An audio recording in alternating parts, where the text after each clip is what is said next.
bulan Ramadan yusri atau berjuang kuat-kuat lalu bawah lalu. Jadi ada itu mulai bila saya ditemakin kuat himmah keinginan kita untuk tajrid, pemurnian jiwa ini. Nah, kendek kesak selalu terjebak di dalam asbab dan syahwat. Okay.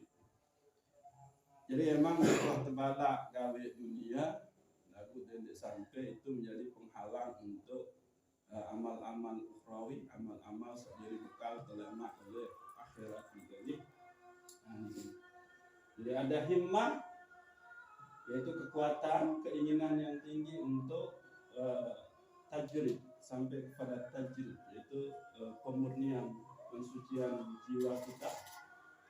Nah, ada asbab, ada syahwat. Jadi asbab niki adalah posisi tolek dunia, arak sebagai berprofesi sebagai ni, nah, profesi pegawaian tenika, posisi tenika dan sampai ia nanti arahnya melupakan ketaatan kita kepada Allah Subhanahu wa taala, penghambaan kita kepada Allah Subhanahu wa taala. Nah, kalau itu yang terjadi maka syahwat nafas nikah akan terus diperturutkan sehingga ya lambat laun benar Allah akan kasih kita nanti harta sa luwe, nabi ja keinginan tebing telagu itu sebagai istidrajnya Allah, jalan Allah untuk menutupi kalbu kita supaya tidak bisa lagi masuk hidayah. Nah, kalau sudah kalbu tidak bisa menerima hidayah dari Allah Subhanahu wa taala, maka itu adalah kerugian yang sangat besar bagi seorang hamba. Jadi sila berjuang munculan himmah untuk tajrid, asbab posisi pegawaian dunia peniki sila tegawe lalu dendek sampai nafi arandang mengorbankan jalan-jalan kegiatan kita untuk taqarrub ila Allah Subhanahu wa taala. Gitu. Jadi sampun singgung ini masalah bulan Sya'ban.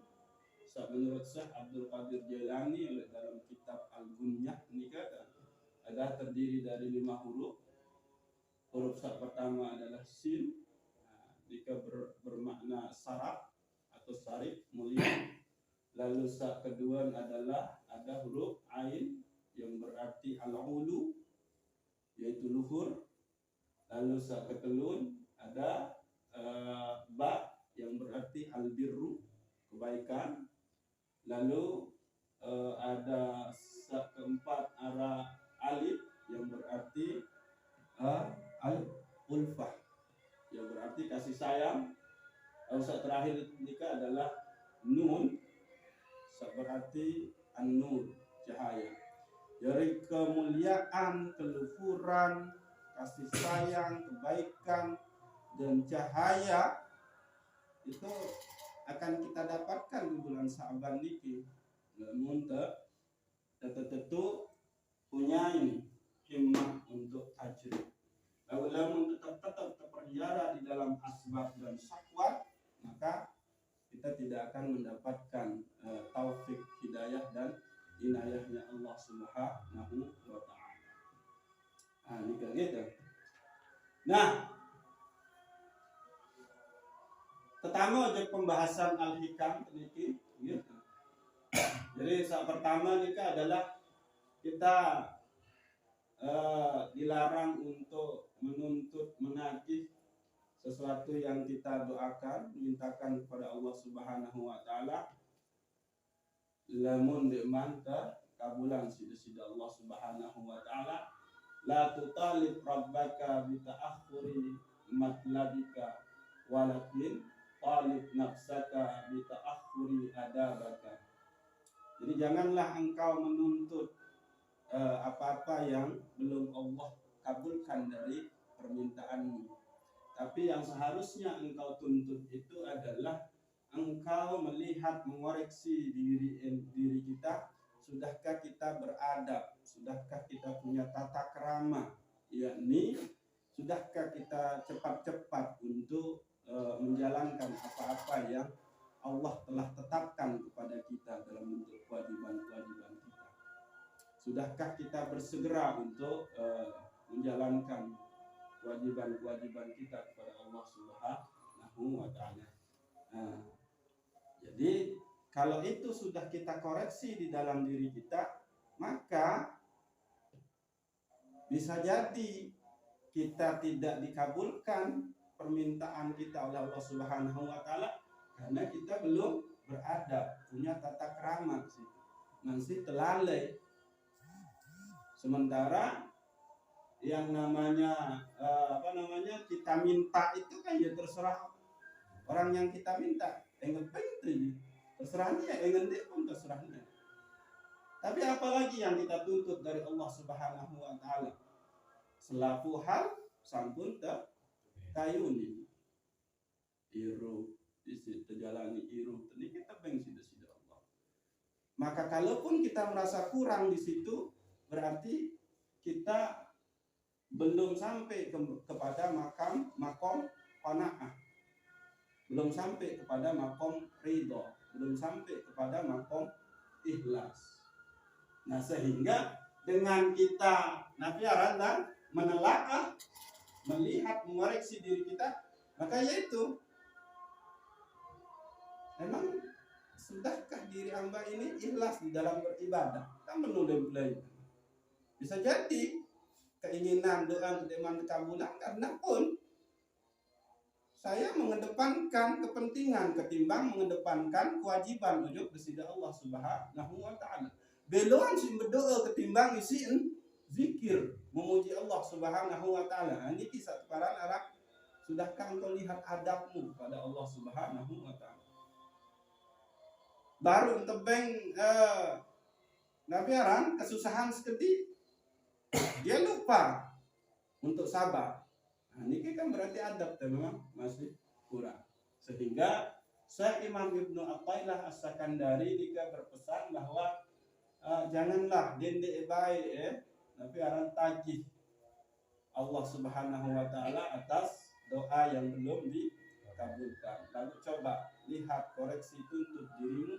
Sudahkah engkau benar-benar beradab, bertata krama, berakhlak pada Allah Subhanahu wa Ta'ala? Yakni sudahkah kita bersegera memenuhi panggilan-panggilannya? Sudahkah kita benar reda dengan kudrahnya? Sudahkah kita benar-benar hidup dengan iradahnya Allah Subhanahu wa Ta'ala? La tutalib rabbaka bita'akhuri matlabika walakin talib nafsaka bita'akhuri adabaka. Nah, ini coba ia terenungi dalam diri ini. Lalu yang kedua adalah mata ja'alaka fi zahiri mumtasilan li amrihi, jika ini kan di dalam ibadah zahir niki Allah benar-benar jadikan kita taat secara zahir, ini kan warazakaka fil batini istislama liqahrihi faqad aqzamal minatu alaika, dan Allah pun secara batin itu menganugerahkan kita satu sifat, satu keadaan yang benar-benar nyaman di dalam diri kita. Ketaatan batin pun Allah kasih ke dalam diri kita. Maka itulah yang disebut dengan kenikmatan yang sempurna, kenikmatan yang agung, kenikmatan yang besar. Jadi secara zahir kita taat, secara batin juga di situ kita ada ketaatan. Contoh misal hamba bisa sholat, hamba bisa bersedekah, hamba bisa berpuasa, hamba bisa melakukan kebaikan hari ini, ya Allah, itu lantaran taufik, hidayah, dan inayah Engkau. Itu yang ada di dalam batin kita. semuanya itu disandarkan kepada Allah Subhanahu wa taala. Maka itulah kenikmatan yang benar-benar berjasa yang kita terima. Nah, sehingga antara ketaatan zahir dengan ketaatan batin ini emang harus tetap arah. Namun sekiranya hanya zahir tapi di dalam batin menganggap bahwa ini loh aku tetap sembahyang berjamaah. Nah, ini maka masih ada ketimpangan. Ini loh aku dia menang datang Maulid Nabi, perayaan Maulid Nabi besar Muhammad sallallahu alaihi wasallam. Aku dang paling luwe entang kok roh sempi mungko tampak. Berarti secara batin dia belum taat. Jadi harus benar-benar zahirnya mengerjakan kebaikan, tapi di batinnya, di dalam batinnya juga demikian. Semuanya itu dipulangkan kepada Allah Subhanahu wa taala. Jadi dia tidak merasa semata-mata dirinya lah yang melakukan kebaikan itu, ketaatan itu. Tapi dia bisa melakukan ketaatan itu lantaran anugerah dari Allah Subhanahu wa taala atau samaratui warid, sehingga kita bisa wirid. Nah, niki kita bisa beribadah lantaran ada anugerah dari Allah Subhanahu wa taala. Nah, berbeda dengan dari wirid ke warid. Nah, niki kan kita bermujahadah dulu beribadah kepada Allah Subhanahu wa taala, baru Allah anugerahkan waridnya kepada kita, yaitu kita menjadi senang ringan untuk beribadah. Jadi kita sholat tengah malam itu wirid kita. Ada kenikmatan, ada kerinduan untuk selalu melakukan sholat tengah malam, itu berarti warid yang kita dianugerahkan oleh Allah Subhanahu wa taala. Nah, setelah itu pindah lagi makom kita. Ada yang kita lihat sebagai, ya Allah, saya bisa sholat, saya bisa tengah malam bangun gini untuk sholat tahajud, sholat witir, sholat fajar. Itu adalah warid dari Engkau. Nah itu. Zahirnya dia melaksanakan perintah Allah, batinnya juga menganggap dia bisa melaksanakan perintah-perintah Allah itu karena itu anugerah dari Allah. Inilah yang disebut warid dari Allah, sehingga kita bisa wirid. Bos, itu bedanya gitu. Kalau wirid ini adalah mujahadah kita, perjuangan kita, sehingga Allah memberikan kenikmatan di dalam melaksanakan wirid kita. Di dalam melaksanakan ibadah itu Allah kasih ketenangan, kebahagiaan. Bahkan kalau sampai saya tidak melakukan sholat qabliyah dan ba'diyah, itu ada yang ganjil dalam sembahyang. Nah itu berarti Allah sudah kasih warid tuh.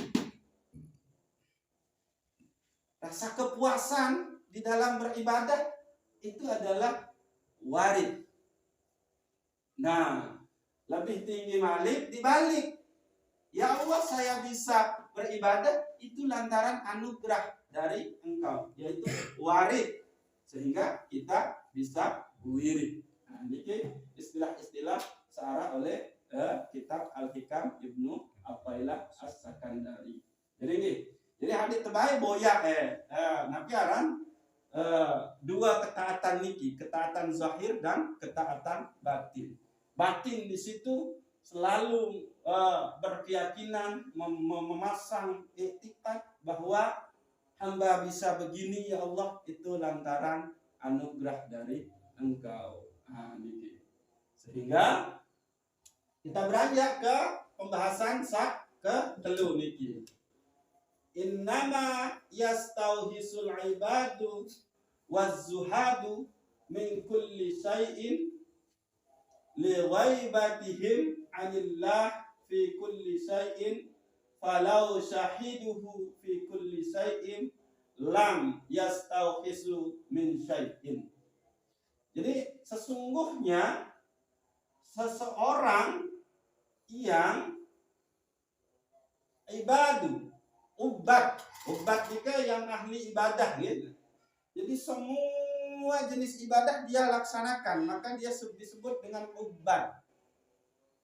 Nah, terus wazuhadu, yaitu ahli zuhud yang selalu menyendiri, berhalwat, bernapiaran, menghindarkan diri dari keramaian dan kenikmatan dunia. Nah, tapi di dalam diri nika ada keresahan, ada kekhawatiran.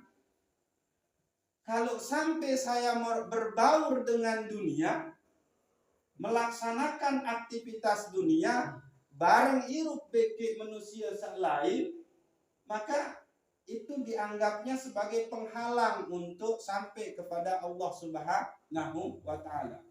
Maka yang demikian itu adalah tanda bahwa orang yang ubat dan zuhad nikah belum sampai kepada makrifah.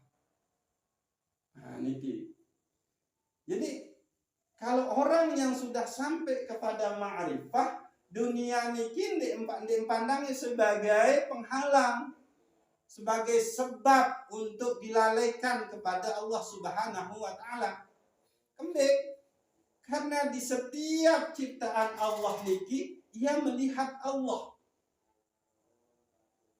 Dengan berjalan, berdait beke kita, dia melihat ini kudrahnya Allah. Ini takdirnya Allah, saya dipertemukan dengan ini. Walaupun hatta dia bertemu dengan seorang yang bermaksiat, berdait beke perampok, oleh langan. Dia tidak anggap itu adalah sebagai ini, tapi yang dia lihat ini sudah ketentuan Allah Subhanahu wa Ta'ala, itu yang ma'rifah. Jadi dendek terbaik anggap bahwa kehidupan dunia ini adalah hijab, penghalang, penutup untuk sampai kepada Allah Subhanahu wa Ta'ala. Tapi bagi orang yang sudah ma'rifah, maka yang dia lihat di segala sesuatu itu adalah Allah Subhanahu wa Ta'ala. Dalam artian bahwa segala sesuatu niki ndek bau sampai meni atau ndek bau marak meni, lamun ndek lantaran qudrah iradahnya Allah Subhanahu wa Ta'ala.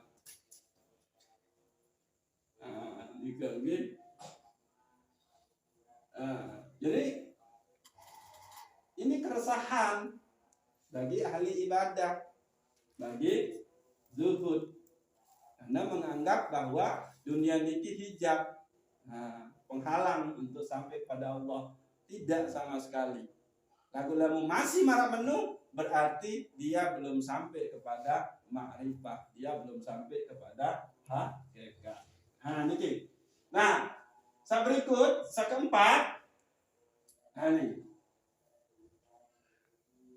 Jadi kun bi awsafi rububiyatihi muta'allikan wa bi awsafi ubudiyatika mutahaqqiqan. Bersenantiasalah engkau bersandar kepada sifat-sifat rububiyahnya Allah Subhanahu wa Ta'ala. Sifat-sifat rububiyahnya Allah itu adalah Allah yang berkuasa, Allah maha besar, Allah maha agung, Allah maha mengetahui, Allah maha memberi rezeki, Allah yang maha halus, Allah yang maha suci. Nah, itu sifat-sifat rububiyah. Jadi sandarkanlah dirimu kepada sifat-sifat rububiyahnya Allah. Wa bi awsafi ubudiyatika mutahaqqiqan. Lalu tengoklah ke dalam sifat-sifat kehambaanmu Jadi harus ketahui sifat-sifat selaku hamba. Apa sifat-sifat kita selaku hamba? Yaitu yang fakir, yang lemah, yang miskin, yang bodoh, yang lalai. Maka kalau itu yang sudah ada di dalam diri kita, maka kita akan cepat menyandarkan diri kepada sifat-sifat rububiyahnya Allah. Pada saat kita bilang Allahu Akbar, berarti sebetulnya di situ kita sedang memposisikan diri sebagai sak kode, sak hina, sak rendah. Nah, ini kan. Pada saat kita bilang subhanallah, berarti sebetulnya kita sedang memposisikan diri kita sebagai sak kotor, sak hina. Lamun tanya bermohon supaya diberikan rezeki, berarti posisi kita memposisikan Allah sebagai yang ghani, yang maha kaya, yang memberi rezeki. Berarti posisi kita adalah fakir. Nah itu dia. Ya kena ini. Jadi senantiasalah engkau sandarkan dirimu kepada bi'ausafi rububiyatihi. Sifat-sifat kebesaran, keagungan, kesucian, kemuliaan, kasih sayangnya, cinta kasihnya, dan terhadap sifat-sifat kehambaanmu, maka tengoklah ia. Kalau kita sudah sampai menemukan posisi sifat basariyah kita, posisi kehambaan kita, sifat-sifat sebagai makhluk yang lemah, yang hina, yang fakir, yang segala-galanya, maka kita akan cepat untuk kembali kepada Allah Subhanahu wa ta'ala. Maka kita akan selalu bilang subhanallah, alhamdulillah, Allahu akbar, la haula wa la quwata illa billahil aliyil azim. Nah, lagu saya sandeman bau sampai melihat sifat kehambaannya, maka yang muncul itu adalah dia yang merasa diri punya segala-galanya, dia yang merasa diri mulia, dia yang merasa dirinya lebih terhormat dengan nu. Nah ini, maka hilanglah sifat-sifat rububiyah Allah di dalam dirinya. Nah, niki. Bau sita, maaf nih, bau sita resapi niki. Yang ulang. Kun bi awsafi rububiyatihi muta'allikan. Jadi hendaknya lah engkau senantiasa menyandarkan diri kepada sifat-sifat kemuliaan, kebesaran, kekuasaan, maha tahunya Allah, kudrahnya Allah, iradahnya Allah. Lalu tengoklah sifat-sifat kehambaanmu yang fakir, yang hina, yang lemah, yang bodoh, yang segala-galanya. Sehingga sebetul kita sudah berada di dalam posisi mengenal sifat-sifat kehambaan kita pada saat kita sholat. Itu sebetulnya watak sampai di situ. Di luar kesadaran kita, maka begitu kita bilang Allahu Akbar, berarti kita memposisikan diri sebagai yang kecil. Tidak nara apa-apa dalam diri ini, ya Allah. Lagu itu yang tidak kita sadari. Karena kurang tentang muhasabah diri. Nah, niki. Jadi barek Salman, mon atau selaput kita, misal barek kesembahyang tengah malam, begitu kita bilang Allahu Akbar, ya Allah, inilah hambamu yang lemah, inilah hambamu yang hina, inilah hambamu yang kotor, inilah hambamu yang ini. Dan sekarang engkau izinkan hamba untuk menyembahmu, menyebut namamu yang begitu agung, ya Allah. Nah itu berarti muncul, kita sudah mengetahui sifat kehambaan kita, sehingga kita masuk kepada sifat rububiyahnya Allah Subhanahu wa ta'ala. Nah, ini. Maka dengan yang sudah sampai kepada mengetahui sifat-sifat rububiyahnya Allah, maka sila tengok niki. amaraka fi hazihi dar bin nazri fi mukawwanatihi. Nah, ini. Wa sayaksib laka fi tilka dar an kamali zatihi. Allah nikah menyuruh kita, suruh kita untuk melihat, memandang, menelaah, mengkaji, mentadabbur, mentafakkur. Nah, ini fi mukawwanatihi, itu kauniyahnya, penciptaannya Allah Subhanahu wa ta'ala searah oleh dunia niki. Jadi Allah memerintahkan nikah. Tafakkaru fi khalqillah. Nah, niki.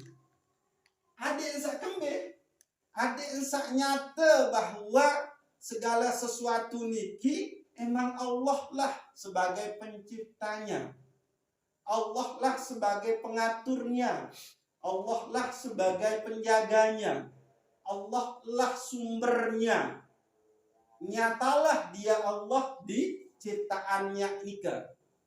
Maka orang-orang yang sudah sampai kepada melihat hakikat dari ciptaan Allah niki, akhirnya imannya dikuatkan lagi bahwa memang Allah itu adalah Rabb, maka wasayat sib laka fi tilkadar anil kamali zati. Maka Allah akan menyingkapkan, Allah akan memberikan diri kita nanti untuk sampai kepada melihat kesempurnaan zat Allah Subhanahu wa ta'ala. Ini upah bagi hamba yang mampu mentadabbur, mentafakkur ciptaan Allah beragam niki. Mampu melihat Allah di dalam keragaman ciptaannya. Niki tauhid rububiyah. Bahwa selapu luwek lalu ini bersumber dari yang satu, dan hakikatnya, hakikat wujud itu cuma satu. Maka selesai sakwah sampai ujung nikah, maka nanti di akhirat Allah akan menunjukkan kepadanya kamali zatihi, kesempurnaan zatnya. Nah, inilah searah oleh ajaran akidah Ahlus Sunnah wal Jamaah dalam ajaran Syekh Imam Asy'ari, bahwa kita paling menterdambain lemak nikah adalah liqa rabbih, berjumpa dengan Tuhan kita, melihat, menyaksikan Tuhan kita Allah nanti di akhirat. Niki ajaran Ahlus Sunnah wal Jamaah oleh Imam Asy'ari. Lalu saya sande nabiaran sande bermazhab akidah Ahlus Sunnah wal Jamaah ya mulai satu. Lalu kita Ahlus Sunnah wal Jamaah, maka sangat itu kita dambakan, yaitu berjumpa dengan Allah Subhanahu wa ta'ala.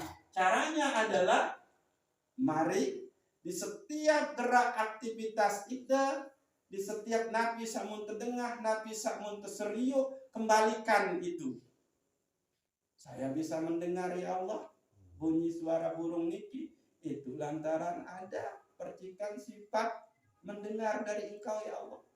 Saya bisa melihat ini itu ya Allah, itu akibat dari percikan sifat melihat-Mu ya Allah. Alhamdulillah ya Allah. Engkaulah yang maha mendengar lagi maha melihat. Itu yang muncul di sini. Maka upahnya adalah nanti di akhirat kita akan diperlihatkan kesempurnaan dari zat Allah Subhanahu wa ta'ala. Lagi-lagi kan. Niki saya sak tentu Ahlus Sunnah wal Jamaah. Namun sementon-menton Ahlus Sunnah wal Jamaah aja. Dan satu. Nah, ini. Nah, terakhir kita.